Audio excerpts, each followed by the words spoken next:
నమస్తే. వారి గుండె నిండా మూడు రంగుల జెండా నిత్యం ఎగురుతూనే ఉంటుంది. వారి తపన, ఆలోచన, గుండె చప్పుడు కూడా తిరంగా జెండానే. దేశ రక్షణలో వారి పాత్ర అలాంటిది. శత్రువు ఏ వైపు నుంచి కుట్ర పనినా పటాపంచలు చేయడమే వారి లక్ష్యం. దేశ రక్షణలో వారి నజర్ అంతా జెండా ఉంచా రహే హమారా అన్నట్లుగానే ఉంటుంది. భారత్కి గుండెకాయగా భావించే హసిమారా బేస్ క్యాంప్ వ్యూహాత్మక ప్రాంతమే. టార్గెట్ ఫిక్స్ అయిందంటే నామరూపాలు లేకుండా పోవాల్సిందే. కవ్విస్తే ఖతం కావాల్సిందే. శత్రువు ఎంత బలవంతుడైనా మన వ్యూహం ముందు చేతులెత్తేయాల్సిందే. అదే హసిమారా బేస్ క్యాంప్ వ్యూహం. మన ఎయిర్ ఫోర్స్ వ్యూహాత్మక లక్ష్యం కూడా అదే. దేశ రక్షణ కోసం మూడో కన్ను తరహా శత్రువుపై నిఘా నేత్రంతో రాఫెల్ పైలట్లు ఓ కంట కనిపెడుతూనే ఉంటారు. 15 ఆగస్టు సందర్భంగా రఫ్ ఆడించే రాఫెల్ విమానాల్ని మీ ముందుంచే ప్రయత్నం చేస్తున్నాం.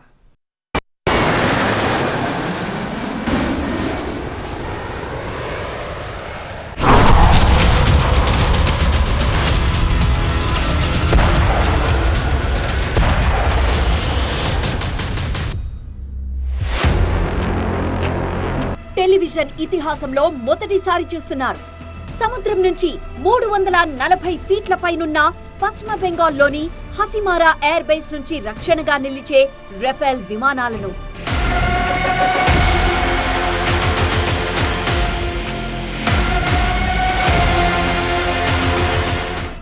ఎక్కడైనా అవసరం పడిందంటే చాలు ఎగురుతూనే శత్రు దేశాలను కోలుకోనీయకుండా దాడి చేయగలదు. కొన్ని సెకండ్ల సమయమే పడుతుంది. 364 కిలోమీటర్ల దూరంలో ఉన్న చైనాలోని లాసా ఎయిర్ బేస్ లో ఉండే J-20 విమానాలను నాశనం చేయగలదు. మరోసారి 15 కిలోమీటర్ల దూరంలో భూటాన్లో ఉన్న చైనాకు చెందిన కుట్ర కోణాలన్నింటినీ భగ్నం చేయగలదు.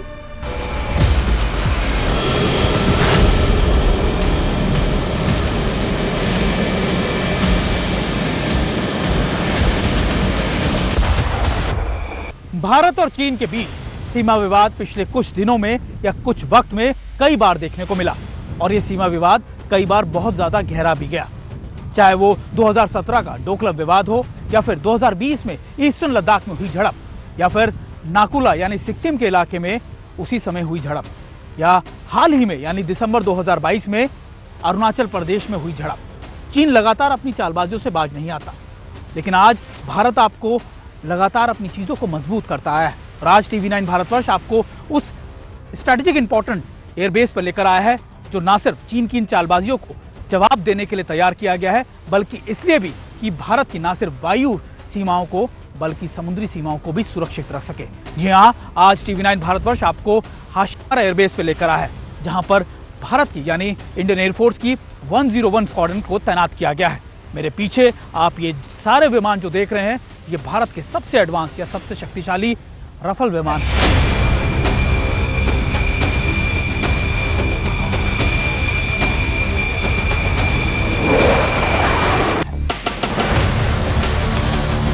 భారత్ను సురక్షితంగా ఉంచే వాటిలో ప్రధాన భూమిక పోషించే వాటిలో ఈ బేస్ ముందంజలో ఉంటుంది. మేమిక్కడికి చేరుకునే సమయంలో ఆకాశ యోధులు ఒక మిషన్ కోసం రెడీ అవుతూ కనిపించారు. దేశ సరిహద్దుతో కూడిన ఈ ఆపరేషన్ లో పాల్గొనేందుకు ఆకాశ యోధులు రఫేల్ ను తీసుకువెళ్తున్నారు.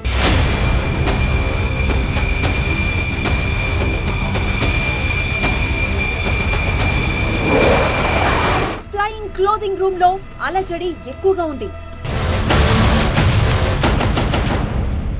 कोई भी फाइटर पायलट जब तैयार हो रहा होता है उसके लिए सबसे ज़रूरी होता है ड्रेस टू सर्वाइव, यानी आप जब अपनी तैयारी कर रहे होते हैं, जी सूट पहनकर तैयार हो रहे होते हैं, तो आपको इस बात का बहुत ध्यान रखना होता है कि आपने ये ड्रेसअप अपने सर्वाइवल के लिए भी करना है। यानी आपको कोई भी विपरीत परिस्थिति आए, आपको उसके लिए हमेशा तैयार रहना है और इन्हीं चुनौतियों का सामना करने के लिए जी सूट बने हुए हैं। हमारे साथ फ्लाइंग लेफ्टिनेंट अमन सर है। सर, अगर मैं पूछूं आपसे, जब आप जी सूट पहनकर तैयार हो रहे होते हैं, क्या प्रोटोकॉल्स होते हैं इसके और आखिरकार ये आपको किस तरीके से तैयार रखता है? देखिए, एविएशन में ये ज़रूरी है कि हम लोग अपनी फ्लाइंग क्लोथिंग का हमेशा ख्याल रखें, because at the end of the day जो हमारी फ्लाइंग क्लोथिंग है यही हमें बचाने वाली है। फ्रॉम ऑल द सारे फिजिकल एस्पेक्ट से एज वेल एज जितने भी जी फोर्स हम लोग झेलने वाले हैं बाई ड्यूरिंग द मिशन।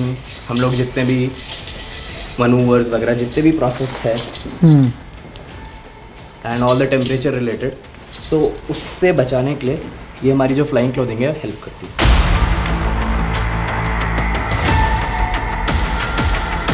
बहुत कम समय मिलता है किसी भी फाइटर पायलट को अपनी तैयारी करने का, और यही वजह है कि इनको ये सारे काम कुछ सेकंडों में ही कर निकलना होता है। स्क्रैम्बल एक ऐसी प्रोसेस होता है जिसमें कुछ ही सेकंडों में पायलट को तैयार होकर फाइटर एयरक्राफ्ट में बैठकर उड़ान भरनी होती है, अपने मिशन पे जाना होता है, और इसके लिए उनके पास कुछ ही सेकंड होते हैं। और ये फॉरवर्ड मोस्ट लोकेशन के वो एयरबेसिस हैं जहाँ पर हर पायलट इस चीज़ के लिए हमेशा तैयार रहता है।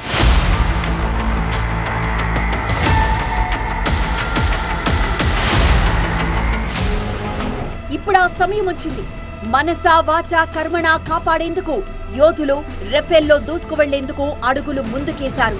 हमारे साथ इस समय स्क्वाड्रन लीडर हिमांशु चौधरी जी भी हैं। हिमांशु सर, जब एक पायलट जी सूट पहन लेता है, तैयार हो जाता है मिशन पे निकलने के लिए, तो उस पायलट के दिमाग में क्या चल रहा होता है? क्योंकि ये मिशन ऐसे होते हैं जहाँ पर गलती की तो कोई गुंजाइश होनी ही नहीं चाहिए, तो क्या दिमाग में चल रहा होता है एक फाइटर पायलट के उस समय? एक फाइटर पायलट जब अपने जेट की तरफ वॉक कर रहा होता है तो सबसे महत्वपूर्ण विचार जो उसके दिमाग में आता है वो होता है कि उस मिशन को सबसे बेहतरीन रूप से वो कैसे अंजाम दे सकता है। जो उसके एक्सपेक्टेशंस उससे लगा के बैठा है स्क्वाड्रन इंडियन एयरफोर्स, उसको कैसे डिलीवर करना है, और जो थोड़ा समय मिलता है उसको, उसमें वो चाहता है कि हर सॉर्टी में, हर मिशन में वो अपने आप को कैसे बेहतर एक पायलट के रूप में निखार के ला सकता है। उस मिशन में वो सारी चीज़ें अचीव करना चाहता है जो उसने अपने खुद से और इंडियन एयरफोर्स ने उससे एक्सपेक्ट किया है। और उसके साथ साथ जो बीच में वो थोड़ा जो समय उसको मिलता है उसमें वो चाहता है कि इस मिशन से वो अपने आप को एक बेहतर पायलट बना सके।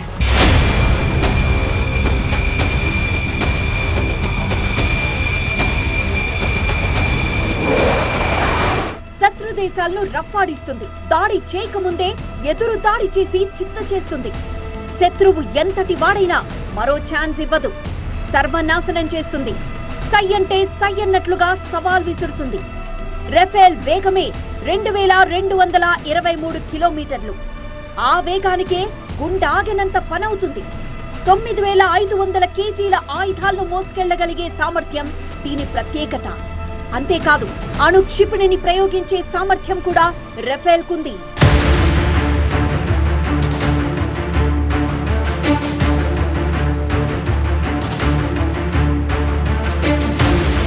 अगर आप देखें, ये सारा विमान इस समय तैयारी कर रहे हैं एक मिशन पर जाने की, यानी वो मिशन जो भारत की वायु सीमाओं की सुरक्षा करेगा, वो मिशन जो भारत की वायु सीमाओं को सुरक्षित रखेगा।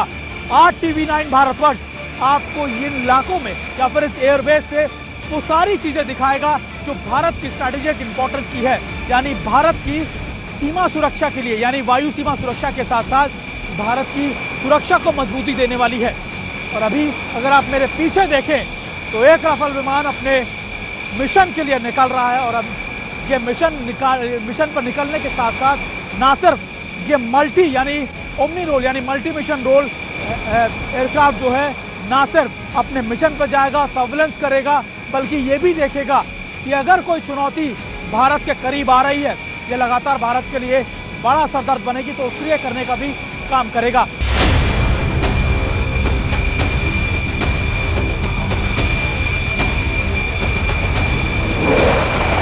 చూస్తుండగానే ఒకదాని తర్వాత ఒకటి రఫేల్ విమానాలు ఆకాశాన్ని చీల్చుకుంటూ ఎగిరిపోయాయి.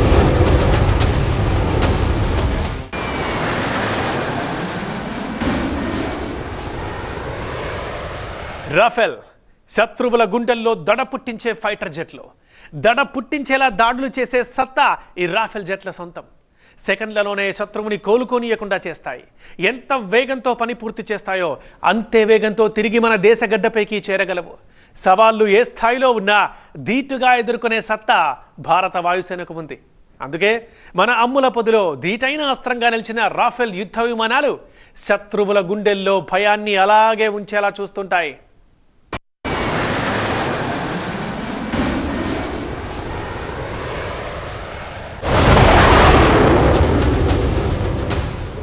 101 स्क्वाड्रन को tiger shark, Hunter the killer भी कहा जाता है। और अब इसके पास आ गए हैं रफेल जैसे ओमनी रोड,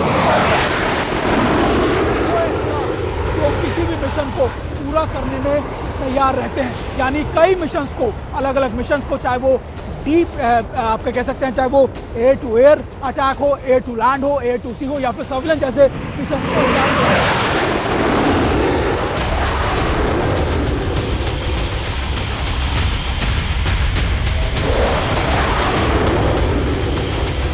హసిమారా నుంచి రఫేల్ విమానం ఎగరడాన్ని మీరు చూస్తున్నారు. ఈ ప్రదేశానికి 1962లో చైనాతో జరిగిన యుద్ధంతో ముడిపడుంది. 1962 में भारत और चीन के युद्ध के बाद से ही लगातार हाशिमारा के इस एयरबेस को मजबूत या फिर तैयार किया गया।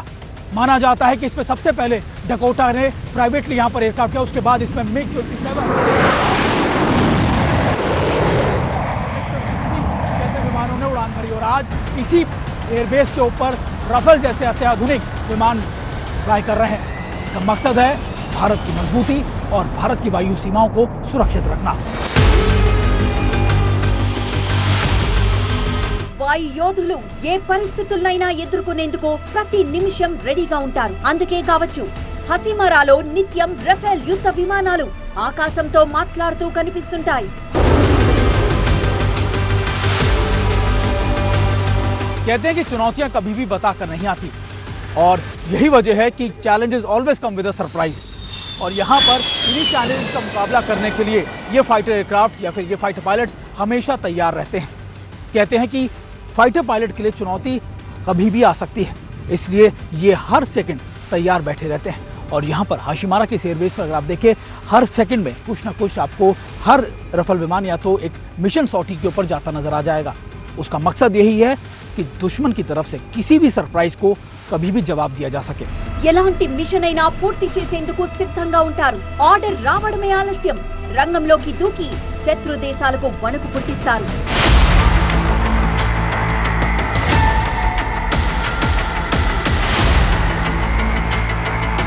हमने आपको बताया कि आखिरकार हाशिमारा की स्ट्रैटेजिक इंपॉर्टेंस क्या है, लेकिन यहाँ के चैलेंज भी उतने ही ज़्यादा इंपॉर्टेंट है। और ये बताने के लिए हमारे साथ यहाँ पर ग्रुप कैप्टन अमित ज्ञानी sir. Sir thank you, thanks a lot हमसे बातचीत करने के लिए। सबसे पहले मैं आपको जानना चाहूँगा, क्योंकि जहाँ जिसकी इंपॉर्टेंस बहुत ज़्यादा होती है वहाँ पे चैलेंजेस भी उतने ज़्यादा होते हैं। यहाँ पर एक फाइटर पायलट के लिए क्या चैलेंजेस होते हैं? Okay, firstly, I'd like to say that Indian Air Force के fighter pilots को challenges बहुत पसंद हैं. So you are right in saying कि challenges बहुत होते हैं, and especially for this place जहाँ पे हम रफेल अभी operate कर रहे हैं, North Eastern region है generally, and specifically Hasimara base. तो आपको पता ही है कि North Eastern region में when it comes to weather, the prediction of weather is that much more difficult. जिस तरीके से यहाँ weather build up होता है, जिस तरीके से वो रहता है और कभी कभार क्लियर हो जाता है, it itself is a very big challenge for an aviator. तो जिस तरीके की हमें ट्रेनिंग मिली है, जिस तरीके की हम ट्रेनिंग अपने यंगस्टर्स को देते हैं, उस ट्रेनिंग से वो इतने सक्षम हो जाते हैं to take that split second decision when the weather is approaching और when you have to fly in this kind of terrain. ఇప్పుడు మీ దృష్టికి తీసుకురాబోతున్నాము రణనీతిలో హసిమారా ఎయిర్ బేస్ పాత్ర ఎలా ఉంటుందా. శత్రు దేశం ఏ క్షణం కుట్ర పన్నుతుందో తెలీదు, ఊహించడం కూడా కష్టమే. అందుకే శత్రు దేశాల కంటే ముందే రియాక్ట్ అవ్వాల్సి ఉంటుంది. ఆ విధంగా ఇక్కడ యాక్షన్ కు రియాక్షన్ ఉంటుంది. డ్రాగన్ కంట్రీ భూటాన్లో ఓ బ్రిడ్జ్ తయారు చేసేందుకు ప్రయత్నించినప్పుడు హసిమారా ఎయిర్ బేసే కీలక పాత్ర వహించింది. భూటాన్ నుంచి హసిమారా ఎయిర్ బేస్ 15 కిలోమీటర్ల దూరంలో ఉంటుంది.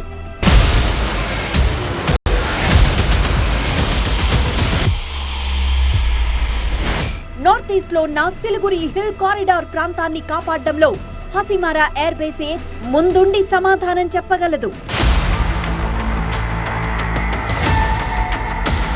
हम इस समय हाशिमारा एयरबेस स्टेशन पर है, लेकिन सबसे बेहतर इस जगह का स्ट्रैटेजिक इंपॉर्टेंस क्या है समझाने के लिए हमारे साथ खुद यहाँ के एओसी यानी air commodore Ashish Kumar sir है। Sir thank you, thanks lot for giving us this opportunity. Sir अभी जब यहाँ मौजूद है, एक स्ट्रैटेजिकल एयरबेस है, क्या इंपॉर्टेंस है इस एयरबेस की और किस रोल में यहाँ पर रफेल विमानों को रखा गया है? सबसे पहले तो हमें ये समझना होगा कि this aircraft, Rafale aircraft, is a state of the art modern aircraft equipped with best of the sensors, avionics and weapons. And more importantly, the fusion between these sensors, that is air to air radar, the weapon, the long range air to air and air to ground weapons are integrated in such a way that it can address any threats, not only in the northeastern region of India, but anywhere in India. The rapid response capability of this particular aircraft is so good that within no time it can address the targets, whether it is air to air or air to ground, not only in the northeastern region, but anywhere in India with air to air refueling.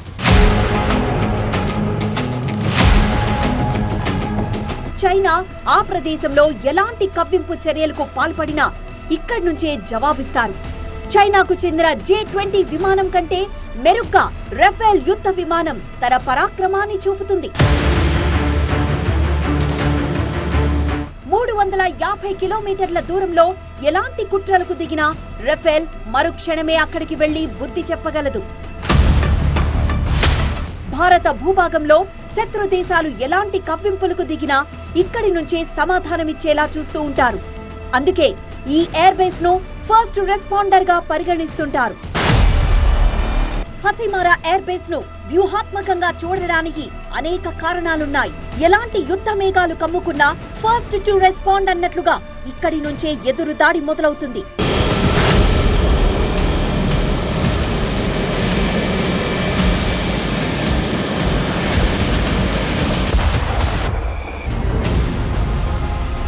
అది ఎక్కడి నుంచైనా సరే, air to air అయినా, air to ground అయినా, air to see అయినా, ఏ వైపు నుంచి శత్రువు కదలికలు కనబడ్డా ఇక్కడి నుంచి ఆ శత్రువుకు చుక్కలు చూపిస్తారు.